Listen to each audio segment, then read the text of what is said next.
এই চক্রান্তটা আন্তর্জাতিক পর্যায়ে এমন জায়গায় পৌঁছায় সেখানে আপনি আমি আমাদের খুব বেশি যে কিছু করার ছিল তাও কিন্তু না। পুলিশ হত্যা করে যখন ঝুলিয়ে রাখে, কারা করেছে সে ছবি নাই? ছবিগুলি দেখে দেখে মানুষগুলির চেহারা দেখেন তো, দোষ আমাদের উপরে দিয়ে দিচ্ছেন, সব আমি করেছি। কেন আমি করতে যাব? আমি যে দেশের মানুষকে বাঁচিয়েছি। ডক্টর ইউনূসের ক্ষমতা দখল, এটা তার দীর্ঘদিনের একটা ক্ষমতার লোভ, আর তার লোভের আগুনে আজকে সারা বাংলাদেশ জ্বলছে। সেই করিডোরের নামে বাংলাদেশ বিক্রি করার মুচলেখা দিয়েই কিন্তু এই ইউনূস ক্ষমতাটা দখল করে। মা বাবা ভাই বোন পরিবারে কেউ রেহাই পাচ্ছে না। মেয়েদের উপর যে অকথ্য অত্যাচার নির্যাতন, একদিকে এই ইউনূসের বাহিনী, এরই সাথে হাত দেয় জামাত, বিএনপি, সেই সাথে জঙ্গি সংগঠনগুলি। কারণ ইউনূস ক্ষমতায় দখল করবার জন্য বহু বছর ধরেই তার একটা প্রচেষ্টা ছিল, সে বারবার ব্যর্থ হয়েছে। এবং আপনারা জানেন যে এর পিছনে কারা আছে। বাংলাদেশের বিশাল সমুদ্র সীমা, এই সমুদ্র সীমায় কোনো একটি দেশের ঘাঁটি করতে হবে। সেন্ট মার্টিন দ্বীপ, আমাদের বর্ডার, বিশেষ করে পার্বত্য চট্টগ্রাম এবং মিয়ানমার বর্ডার, এইসব জায়গায় আমি জানি যে যখন এই ডেমোক্রেটিক পার্টি আমেরিকার ক্ষমতা আসে তখনই তারা অন্যের দেশে হস্তক্ষেপ করে, এবং এবারে তার ব্যতিক্রম নাই। তো বারবার এই চেষ্টা করেছে, কিন্তু আমি আমার দেশ বিক্রি করে বা 2001 সালে গ্যাস বিক্রি করে যে ক্ষমতা আসবো, দেশের সম্পদ অন্যের হাতে তুলে দিয়ে, সেই রাজনীতি আমি করি না। কারণ আমি জাতির পিতা বঙ্গবন্ধু শেখ মুজিবের মেয়ে। লাখো শহীদের রক্তের বিনিময়ে আমরা এই স্বাধীনতা অর্জন করেছি। বারবার প্রচেষ্টা চালানো হয়েছে, প্রতিবারই আমরা তা প্রতিহত করতে পেরেছি। এবং এই চক্রান্তটা আন্তর্জাতিক পর্যায়ে এমন জায়গায় পৌঁছায় সেখানে আপনি আমি আমাদের খুব বেশি যে কিছু করার ছিল তাও কিন্তু না। এটা হলো বাস্তবতা। তারপরেও আমাদের প্রচেষ্টা ছিল যে ছেলেপেলে যাদেরকে তারা ব্যবহার করছে তাদেরকে কোনো মতে বুঝিয়ে সুঝিয়ে দেওয়া। তারা কিন্তু তখন বুঝতে চায়নি, অন্ধ হয়ে গেছে। কারণ এখানে ব্যাপক হারে অর্থ আর সেই সাথে অস্ত্র। এবং শুধু তাই না, যে এই একটি দেশের তো চক্রান্ত ছিলই, সেই সাথে সাথে আবার যত রকমের জঙ্গি গোষ্ঠী, সন্ত্রাসী, খুনি, এরাও কিন্তু, এদের উপরেও কিন্তু ডক্টর ইউনূস সম্পূর্ণ নির্ভরশীল ছিল। শুধু তাই না, Hizbut Tahrir, Ansarullah Bangla team, Jamaat Islami, BNP সব মিলে। এবং দুঃখের বিষয় হলো যে আমাদের কিছু বাম দল তারাও এদের সাথে যুক্ত হলো কি শেখ হাসিনাকে ক্ষমতা থেকে হটাতে হবে। এবং 7 জুলাই 2024 সালে যখন আন্দোলন শুরু হয়, সেই থেকে 14 জুলাই পর্যন্ত এই ছাত্রছাত্রীদের উপর কিচ্ছু করা হয়নি। পুলিশ তাদের টোকাটাও দেয়নি, বরং পাহারা দিয়েছে। আমাদের নেতাকর্মীরাও পাহারা দিয়েছে। মেয়েরা সারা রাত বসে আন্দোলন করে, তাদের জন্য কোনো ক্ষতি না হয়। 15 জুলাই থেকে তারা শুরু করলো হত্যা, খুন, অগ্নিসন্ত্রাস। আজকে আমি দেখলাম যে আমার বিরুদ্ধে মামলা প্রায় 450-র মতো মামলা, অধিকাংশ খুনের মামলা। যদিও এই যাদের আমি হত্যা করেছি তারা অনেক আবার কিন্তু বেঁচেও এসেছে, কিন্তু মামলা রয়ে গেছে। বেঁচে থাকলে কী হবে? আমি তো তাদের খুন করেছি, সেটাই প্রমাণ করতে চাচ্ছে। সেন্ট মার্টিন দ্বীপ এবং বাংলাদেশকে বিক্রি করে, সেই করিডোরের নামে বাংলাদেশ বিক্রি করার মুচলেখা দিয়েই কিন্তু এই ইউনূস ক্ষমতাটা দখল করে।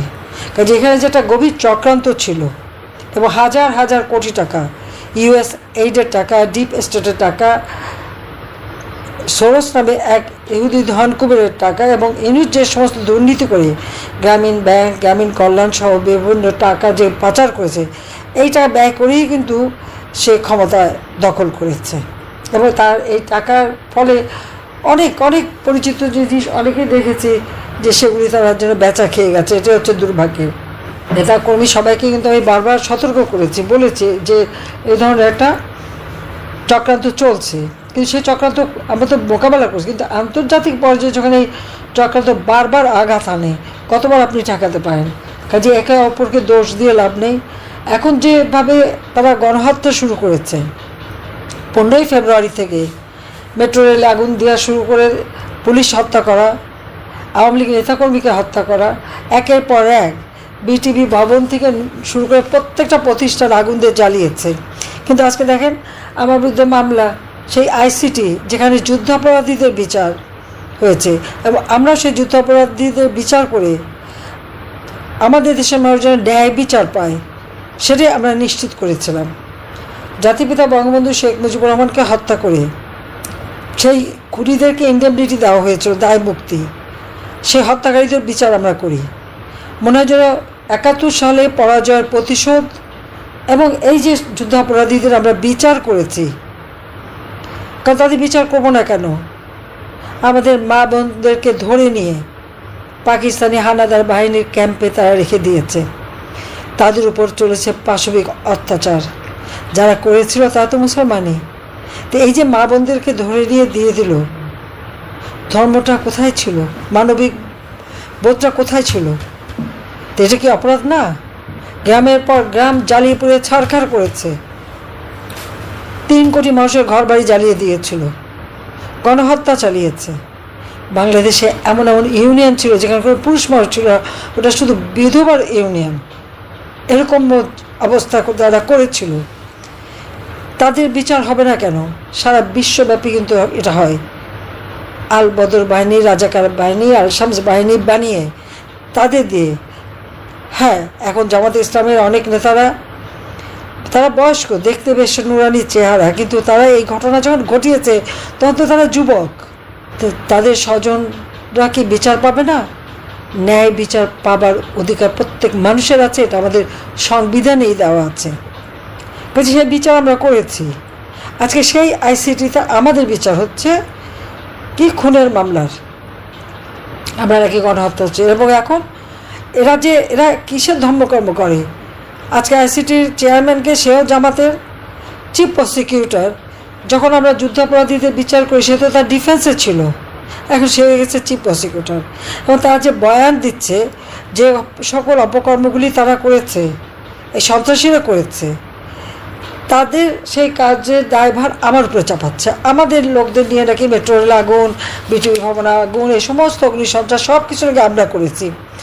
আমার প্রশ্ন হলো যে আওয়ামী লীগে যদি করে থাকে তাহলে 15ই জুলাই থেকে যে দায় মুক্তি দেওয়া হলো, অর্থাৎ 15ই জুলাই থেকে ইউনূসের গং সমন্বয়ক বা বিএনপি, জামাত অথবা এই যে জঙ্গি সংগঠনগুলি যারা এই ঘটনার সাথে জড়িত ছিল, বা টোকাইদের ভাড়া করা, কিশোর গ্যাং ভাড়া করা, বিহারিপট্টি থেকে ভাড়া করা, তাদেরকে দিয়ে এই সমস্ত ঘটনা যারা ঘটিয়েছিল তাদেরকে তো দায় মুক্তি দিয়েছে। তাহলে ডক্টর ইউনূস সাহেব আপনি কাকে দায় মুক্তি দিলেন?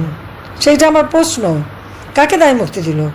যারা অপরাধী তাদের দায় মুক্তি দেওয়া হচ্ছে এক ধরনের এভিডেন্স যে তারা যে অপরাধ করেছে সেটাই প্রমাণিত।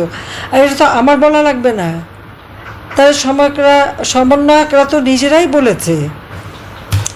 বলেছে যে যদি তারা যদি মেট্রো রেলে আগুন না দিত আর পুলিশ না হত্যা করতো তাহলে কি বিপ্লব সফল হতো? কি বিপ্লব তারা করেছে? তারা তো জঙ্গিবাদী কাজ করেছে, সন্ত্রাসী কাজ করেছে। একজন বলে তো গণভবনে তারা আক্রমণ করতে আসবে, ছাত্র বেশি পায় নাই দেখে ফেক আইডি কার্ড করে ছাত্র বানিয়ে নিয়ে গিয়েছে। আর এখন আপনারা দেখতে পাচ্ছেন যে এই জঙ্গি সংগঠনগুলি আন্তর্জাতিকভাবে যেগুলি মানে ব্যান্ড, তারাই এখন বলে তারাই সমর্থন দিয়েছে এবং যার জন্য ইউনূসের ক্ষমতা আসা সফল হয়েছে। শেখ হাসিনাকে ক্ষমতা থেকে সরাতে পেরেছে। আমার বেশি ভালো লাগবে না, ডক্টর ইউনূস নিজেই তো বলেছে। বিল ক্লিন্টন ফাউন্ডেশনে যে খুব খুশিতে ডগমগ হয়ে 2 হাত তুলে তিনি বলে ফেললেন যে এই আন্দোলনে কোনো নেতা ছিল না, এই আন্দোলনে কিছু ছিল না, এই আন্দোলন নাকি তার মেটিকুলাস ডিজাইনে করা এবং তার মানে মাস্টার মাইন্ড তাকে পরিচয়ও করিয়ে দিল। আর কত খুশি, পরিচয়টা নিজে আবার হাততালি দিচ্ছে, হাততালি দিয়ে সে ক্ষমতায় আসলো। আর ক্ষমতা এসে কী শুরু করেছে? এখন হাজার হাজার আওয়ামী লীগের নেতাকর্মীকে হত্যা করেছে, হাজার হাজার পুলিশ হত্যা করেছে, তাদের কোনো বিচার নাই, কোনো হিসাব নাই। আবার একটা তালিকাও দিয়েছে। এই নারায়ণগঞ্জের, রূপগঞ্জের সেই টায়ার ইন্ডাস্ট্রিটা পুড়িয়ে দিল এবং সেই ইন্ডাস্ট্রিতেই প্রায় 170 জনের মতো মানুষ মারা গেছে। আবার এর মধ্যে কয়েকজন আবার শহীদের তালিকা। তার মানে তারা কারা? ওখানে গিয়েছিল আগুন দিতে, লুট করতে।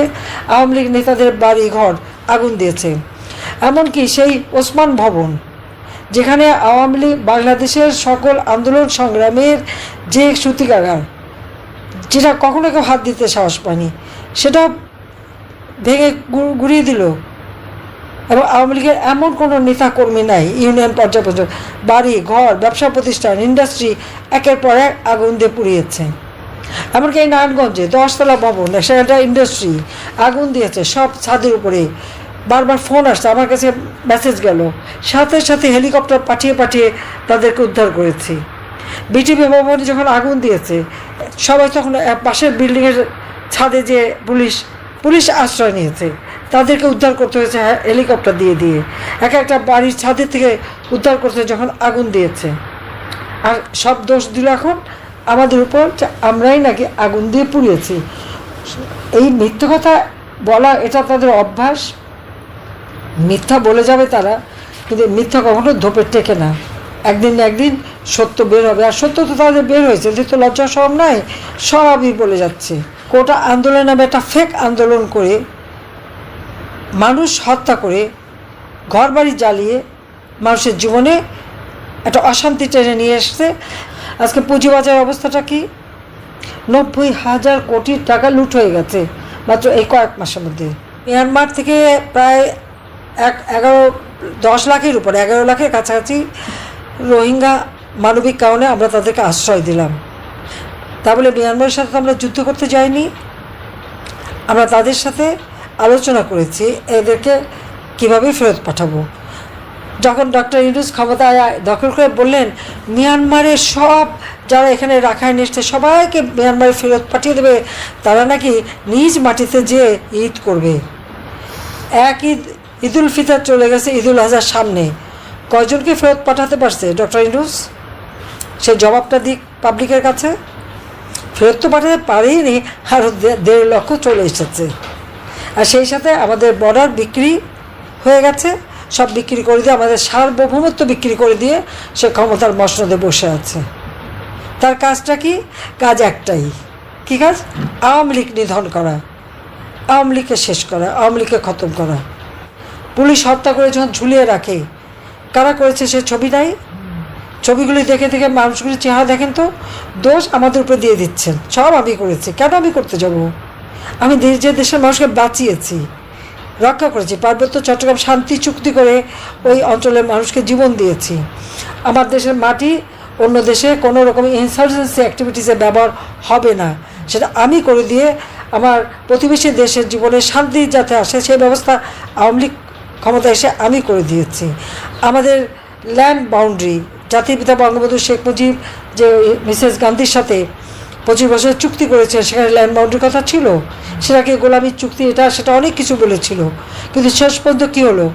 আমরা ল্যান্ড বাউন্ডারি চুক্তি বাস্তবায়ন করে আমাদের যত রকম ছিটমহল বিনিময় করেছি, কই দেশ তো বিক্রি হয়নি। কিন্তু এখন তো দেশ বিক্রি হয়ে গেছে।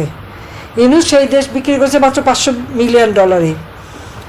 সেন্ট মার্টিন দিয়ে দেবে, বর্ডার দিয়ে দিয়েছে, সেখানে বিনিময় কত পেয়েছে শুনলাম, ওই ডলারই নাকি বিক্রি করে দিয়েছে। কাজে এখানে আমি আমাদের সকল নেতাকর্মী এবং দেশের মানুষকে এটাই বলবো, যা আপনারাই দেখেন, কই বাজেট তো বাড়াতে পারলো না, আমরা তো প্রতি বছর বাড়িয়েছি, তো কমালো কেন? তার দেশের অর্থনীতি ধ্বংস করে দিতে চাচ্ছে। এই দেশটাকে স্বাধীনতার সমস্ত মূল্যবোধগুলি একে একে ধ্বংস। কাজে আমি এখন সকলকে এই আহ্বান করব যে সবাইকে একযোগে নামতে হবে, এই জঙ্গি শাসন থেকে দেশকে রক্ষা করতে হবে। ইনশাআল্লাহ সব জিনিসটা শেষ আছে, আল্লাহ তাআলাও খেলা দেখছে, দিন আমাদের আসবেই। বাংলাদেশকে আবার আমরা এই হায়নাদের হাত থেকে মুক্ত করতে পারবো, জঙ্গিদের হাত থেকে মুক্ত করতে পারবো। দেশকে আবার আমরা উন্নত সমৃদ্ধশালী সোনার বাংলাদেশ, 41 সালে যে স্মার্ট বাংলাদেশ করতে চেয়েছিলাম, সেই স্মার্ট বাংলাদেশ ইনশাআল্লাহ আমরা গড়ে তুলব। সেই দিন আমাদের ফিরে আসবে। জয় বাংলা, জয় বঙ্গবন্ধু, বাংলাদেশ জয় জয়।